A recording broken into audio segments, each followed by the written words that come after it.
final topic this afternoon is the European Single Procurement Document, the ESPD.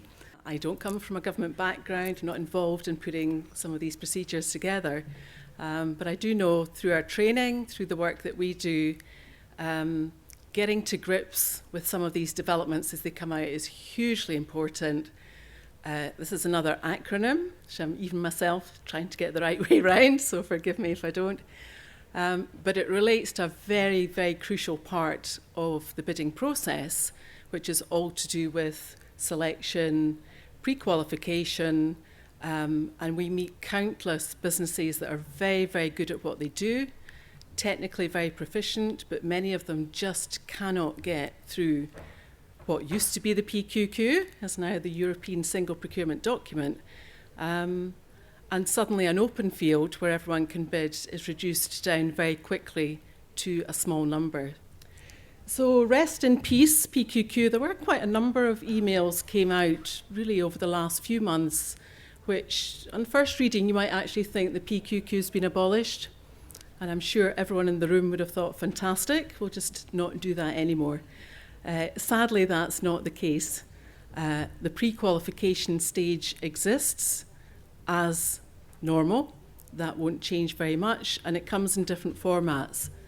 So under what you would normally call the restricted or the two-stage procedure, which is quite a common way, particularly in certain sectors, to manage the procurement, you will still have a first stage, what was the PQQ, and that will now be replaced with this European Single Procurement Document, and only the people who are accepted at that stage will then go through to tender. So the procedure, business as normal, other than the documents that you're filling in. Quite often you have the open tender, which is quite nice, so everyone can bid all at the same time. You get a chance to put your prices in, which for a smaller business can be the area where we compete the best. However, in every invitation to tender, there is always what they would call the selection stage. And it's quite normal that if you don't pass the kind of pass-fail elements of that, the rest of your tender won't actually be looked at. So really in every part of procurement, this whole concept of pre-qualification and now this single procurement document is going to be absolutely crucial. So what's in it? For those of you who've already had a look, actually not many surprises, I don't think. It follows quite a similar shape and form to what was known as the standardised Scottish PQQ. That was something which has kind of evolved over quite a number of years. I think in some of even the paper documents that you would start to see the same shape of the PQQ submissions. And latterly, it was something that was actually stored on the PCS tender system. Now, for those of you who are maybe slightly newer to the Scottish procurement scene, we have two PCS portals. We have the Public Contract Scotland, which was mentioned a bit earlier, where everything is advertised, and occasionally you can also bid in through that. But over the past few years, there's been the PCS tenders module, and this has, I'll show you an example of that later on, where you can both see the tenders, but most important, it's becoming the main area where you actually submit your tenders. And it's where the European Single Procurement Document information is going to be held on suppliers. So it's very important to get registered for that. Your subcontractors, if you're working in a consortium, your partners will also have to be registered as well. So we'll come and have a look at that portal shortly, but in terms of the content, the information shouldn't be anything that is going to alarm us. There's not many sort of hidden tricks in there, large elements that we probably don't have already. So part one will include information about the buyer, the procurement, the procedure, that's normal.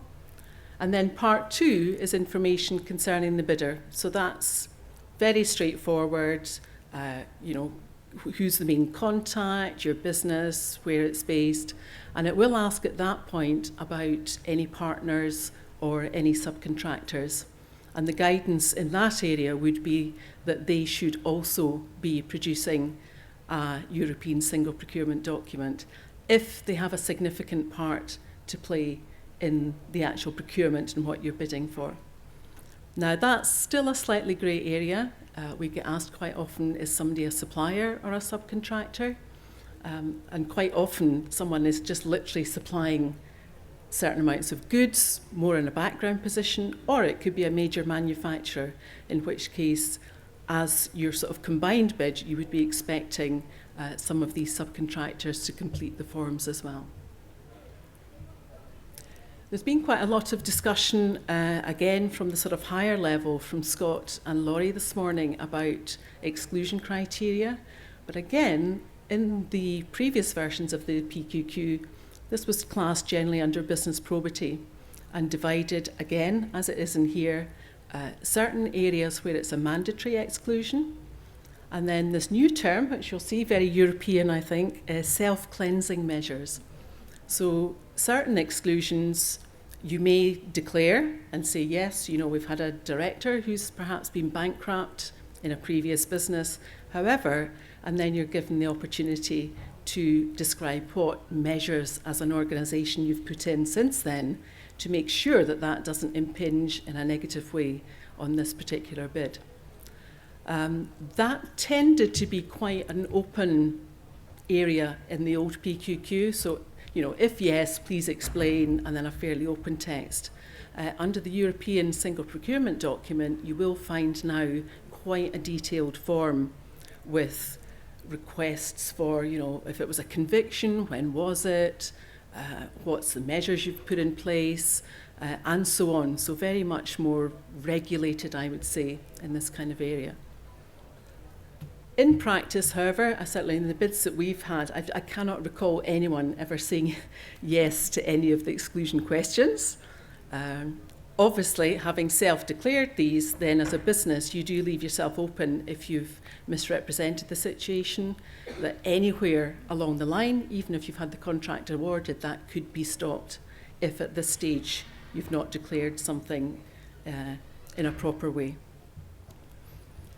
The good news is, in the forms, as before, yes, no questions unless you're actually declaring something along the way.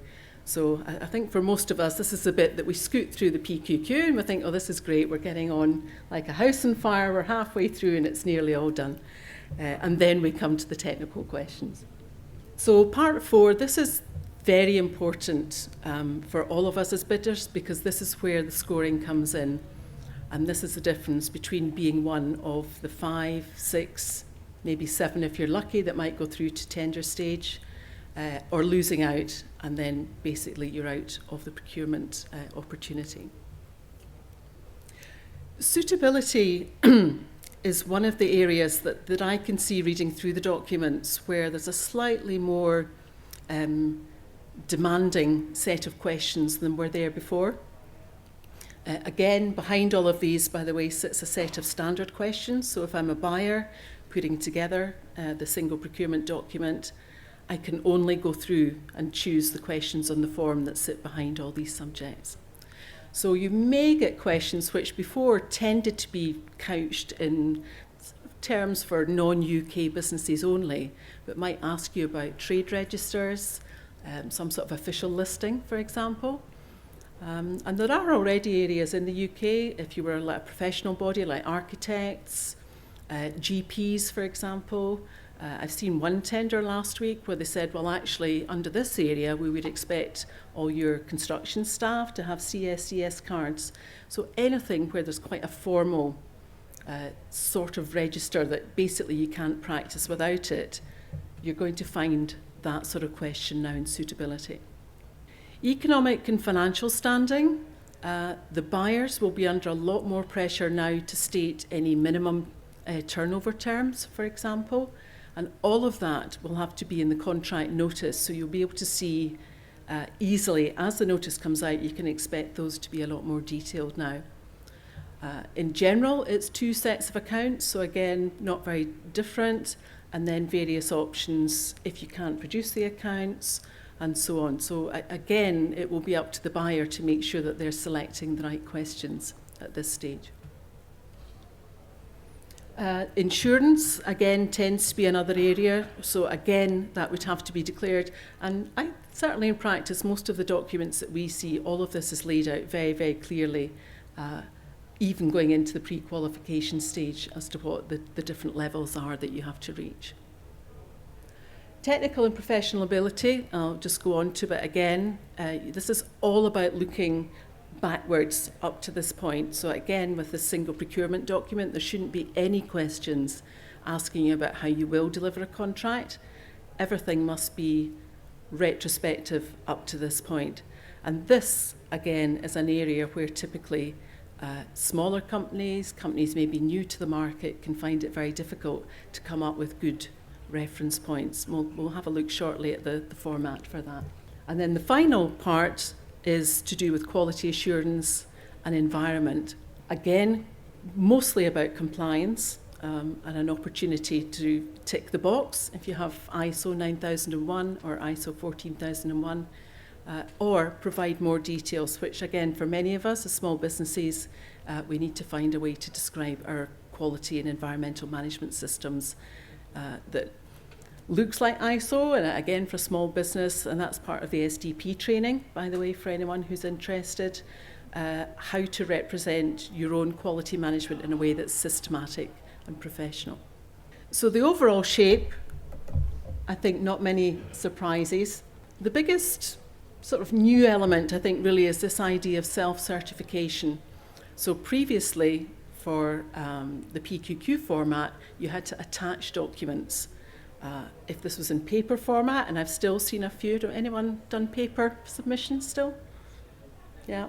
So occasionally you are literally just copying policy documents, accounts, and so on, or having to attach them with your submission as well. The deal now is you self-certify, and then the buyer can request those documents at any stage.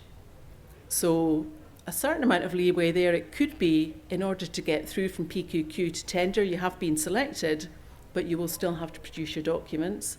Or, obviously, if it's an open tender, it will be before the contract's awarded. You will have to produce. But it means only the person who's about to be awarded the contract will have to go to the effort to produce all the documents. You can refer to an electronic source. So perhaps some of the registers, a construction line is a good example. So, you refer to your number and give a website where the buyer can then check automatically through an electronic register. And the idea of self-cleansing, which we've discussed already. So again, quite a detailed questionnaire, but in theory, if you are able to provide evidence of self-cleansing, then that shouldn't lead to automatic exclusion. A certain amount of subjectivity, possibly. It would be interesting that the public sector buyers get very frequent policy notes and advice on how to treat these type of assessments. Just as an aside, actually, it's been mentioned earlier, the procurement journey and the supplier's journey. I would recommend, if you're quite serious about your bidding and you want to know how it all works in the background, the procurement journey is something which we as suppliers can very easily check out on the web. We've used it before. People wanted to know how the feedback sessions were run, for example, what's best practice.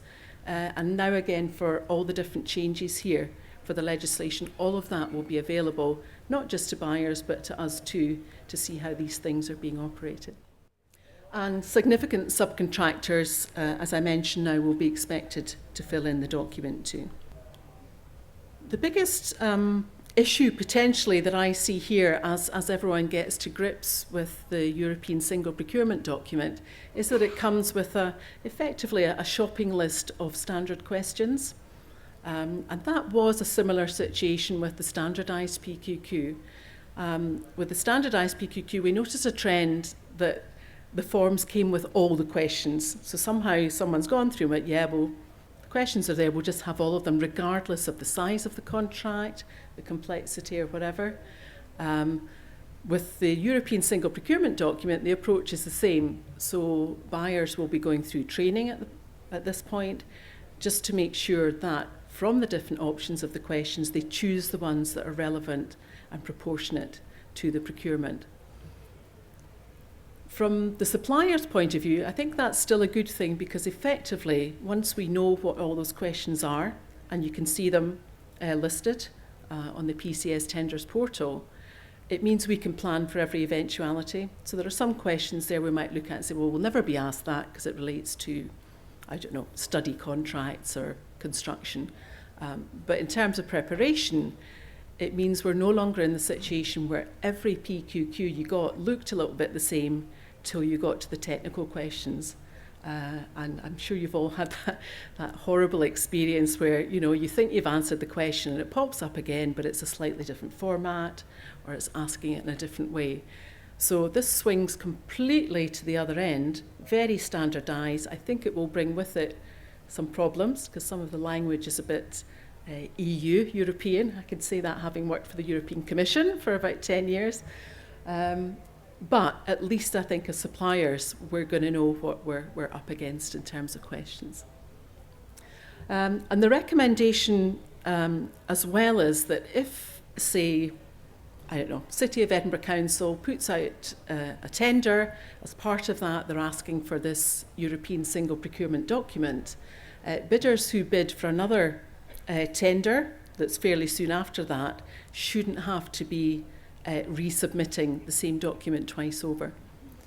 So that, I think, is another area that will be interesting to track to see if that's something that can be achieved, because there's a certain amount of organisation and administration for the buyers to be able to know who's already submitted that.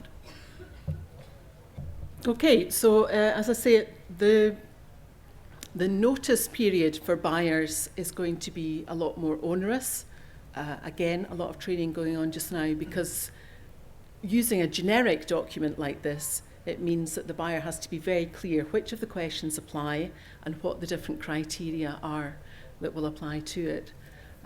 We've seen a couple of documents, one again just last week from a university, and they've published the European Single Procurement Document, and it has its fixed whatever numbers of questions, 1.2, 2A, but what they've done is a mapping then of the requirement for the university, so it's absolutely clear as a bidder which of the questions relates to which of the criteria, and I think that hopefully there's going to be a lot more of that practice so that we're not left with a very generic document trying to match it ourselves to what the bidders are looking for.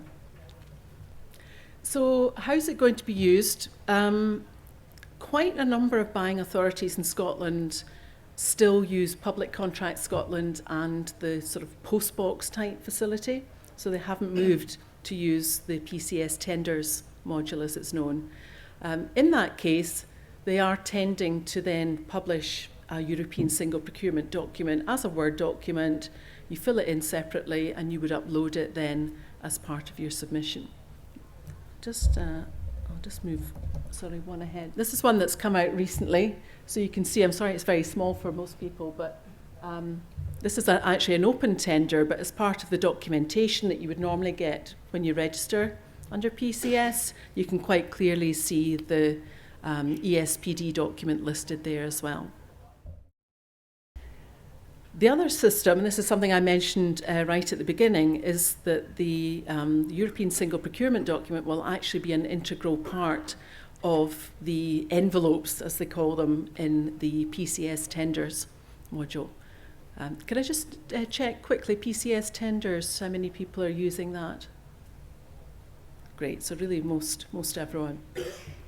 It's a very different system to Public Contracts Scotland, so PCS I would say is reasonably clear, it's very geared to advertising, so on. PCS tenders is based on something called Bravo Solutions, and anyone that's bidding south of the border, you'll come up against it in loads of different other government departments. Quite a busy, quite a complicated interface. Using it for the first time, we've had a lot of clients that have literally switched off and decided not to bother. But I'd encourage you to persevere. But going into the Public Tender Scotland portal, you would generally have a qualifications envelope, the technical envelope, and then commercial, which is for your pricing. And the qualifications envelope now will be the European Single Procurement Document, and that's how it's going to be laid out. You can go in to PCS tenders and actually start to fill in all the content that you need in advance for this European Single Procurement Document, Or if you're bidding and you fill in the qualification part, and those of you who've used it already will know, it's then automatically stored and then it's reused, it's reproduced. So when you're bidding again, you don't have to keep filling in all the details, but you do have to keep checking it and making sure that things are up to date and that it's the right information that's been loaded again. So if you wanted to go ahead and say, right, I want to actually see what the document looks like, I'm going to fill it in advance. If you click on manage the profile, which is on the main menu as you come in, and then you'll be taken into an area where various tabs, so your basic information, basic profile, and it's this one here, the extended profile. So again, not very accessible terminology, but the extended profile is now your European single procurement document. So it's very transparent. You can go in, check out all the questions, and as I say, the only caveat in that really is that you will see every single question, and it's not necessarily for what you're bidding for that all of these will actually be used by the buyer. But it means the suppliers, it's very easy for us now to go in and actually start filling this in. Those of you who've used the system before will find out that probably a lot of it is maybe already filled in, so you just need to check it, because the PCST team have actually taken anybody who's filled this in and done a mapping from the old standardised PQQ to the new system. So ideally, you may run down, these are the 100% ones are the kind of business probity type questions. So easy ones there. And then you can log and map and see how complete your entry is from there. The technical and professional ability, so again, an area very, very important, usually quite a large proportion for the scoring. In the standardised PQQ, you're given the opportunity to fill in a template. And if it works, you'll be asked to go back 5 years and demonstrate projects of similar scale, scope, whatever. And services and goods tends to be 3 years. And usually the buyer will have some sort of leeway as to how many projects that they ask for. In the previous standardised PQQ, it was only 2 projects, and that's very restrictive, particularly if you're bidding as a consortium. But this is the format, so nothing complicated. The only thing I would say as a general recommendation, if we're reviewing people's PQQ documents and checking why they haven't got through, it's generally because they haven't put enough relevant detail in the project descriptions. So when you're being encouraged quite a lot to be precise, be concise, actually if somebody's got 10 points to give to each of your projects, they're going to need 10 points worth of relevant information on the project. So not just the value, the services, what was it on the project that delivered sustainability perhaps, environmental aspects, anything innovative? Did you employ apprentices, work experience, some of the community benefits? So the more you can expand your project, the more chance you will have, particularly if it's a limited choice, to actually score better at this pre-qualification stage. So this is some of the listings of the other areas of technical abilities. As I say, these are all the questions that are on the form, but the buyer may not necessarily choose to include some of these. But it tends to, the initial questions are quite difficult. We found initially to work out what people were necessarily asking for. So what technical bodies can you call on? Technical facilities, for example. So a lot of these might actually be internal resources, and to me it might be about, well, certainly any sort of quality, any sort of research that you have going on, technical sort of, I don't know, reliance on other like surveyors or professional services. In the social care area, do you depend on other bodies to come and help you technically deliver it? I find certainly in a lot of these, a lot of the wording makes you think about sort of construction type projects and engineering projects, whereas all they mean by technical is the ability, the methodology, so the ability to actually do the job. There's one here, number 4, is about supply chain management, and that's a new standard question that I haven't seen before. It's one that comes up in certain sectors, but that may be one that you would be asked to look at now in particular because supply chain is a very important part of community benefits. So again, something perhaps new for you to think about at this stage. You'll be asked for the qualifications, nothing new in that at all. And at the bottom, they've put in as one of the standard questions, a question about environmental management. Again, for some of us as smaller businesses, could be quite a challenging area to answer.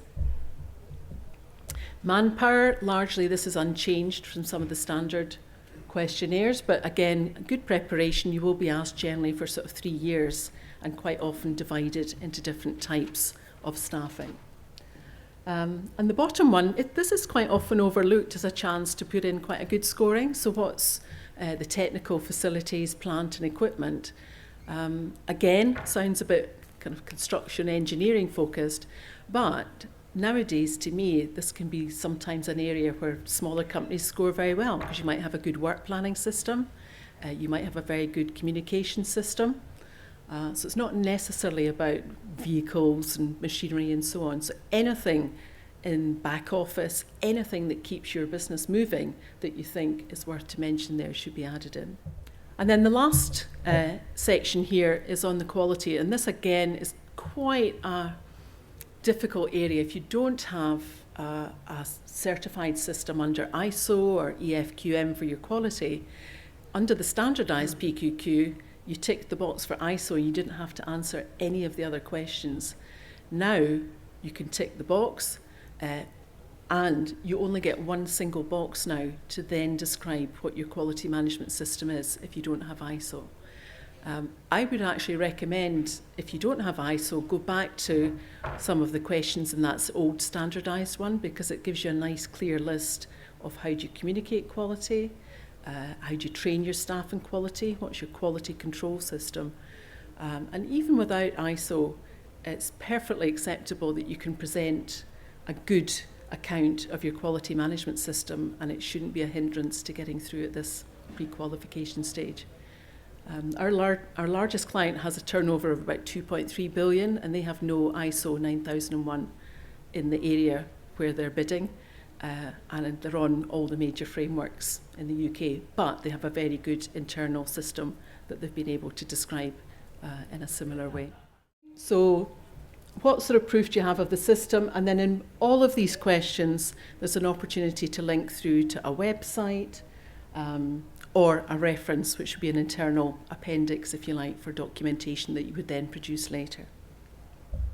So just finally going forward, there's nothing that I can glean in the standard European standard single procurement document on health and safety, which I think is going to be an interesting area because certainly most of the PQQs I've filled in have had pages and pages of health and safety.